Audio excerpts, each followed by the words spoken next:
Hello everyone, welcome back to my channel. আজকে চলে এসেছি আমার টেবিল সেটআপ নিয়ে আর রান্না বান্নার সেকেন্ড পার্ট নিয়ে। তো কি কি রান্না করেছি সব কিছু নিয়ে থাকবে আজকের এই মিনি ভ্লগটি। So let's get started.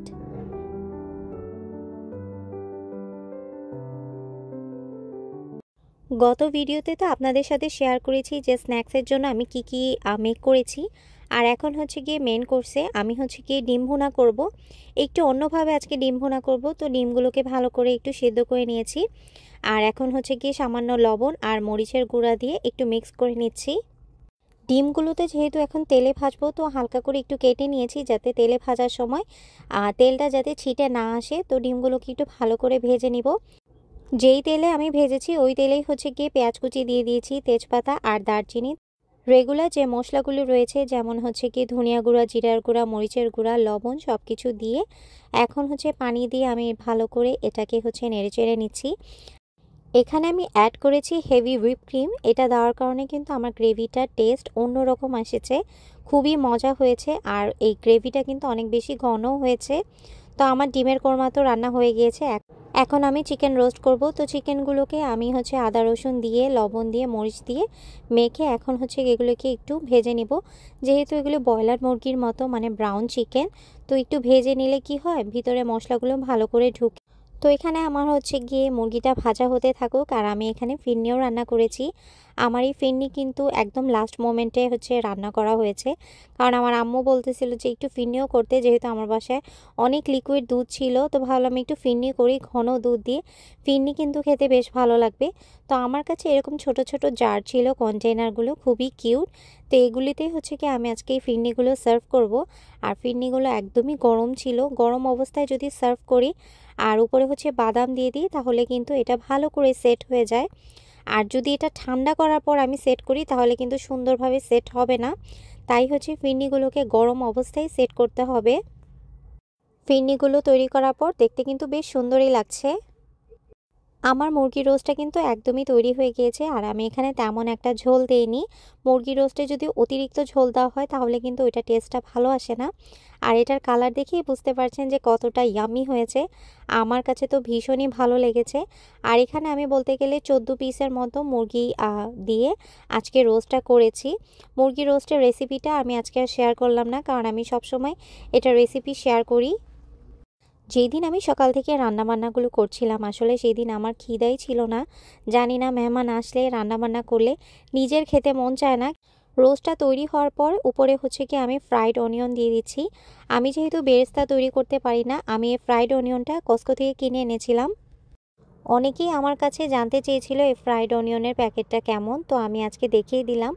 আপনারা কিন্তু এই ফ্রাইড অনিয়ন কস্কোতে পেয়ে যাবেন। শুধু রান্নাবান্না করলেই কি হবে নাকি, ঘরবাড়ি ক্লিন করতে হবে না?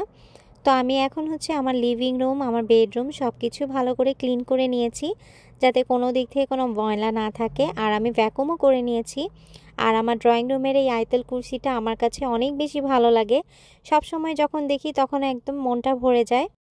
এখন একে একে হচ্ছে কি আমি সবগুলো খাবারকে আমি টেবিলে সেট আপ করবো। তো মেহমান আসার পথে আর আমি হচ্ছে কি ফার্স্টে হচ্ছে স্ন্যাক্সগুলো দিব। এই দাওয়াতে অর্গানাইজটা যেহেতু আমি ঈদের পরপরই করেছি, তাই ভাবলাম যে ঈদের একটা সুন্দর ডেকোরেশন থাকুক এখানে। এর জন্য আমি ঈদ মোবারকের এই কেক টপারটা হচ্ছে পুডিংয়ের উপরে দিয়ে দিলাম। ফিরনিগুলোকে ফ্রিজ থেকে বের করে নিয়েছি। এখন ওই সুন্দর স্ট্যান্ডটার মধ্যে একে একে করে সাজিয়ে দিচ্ছি।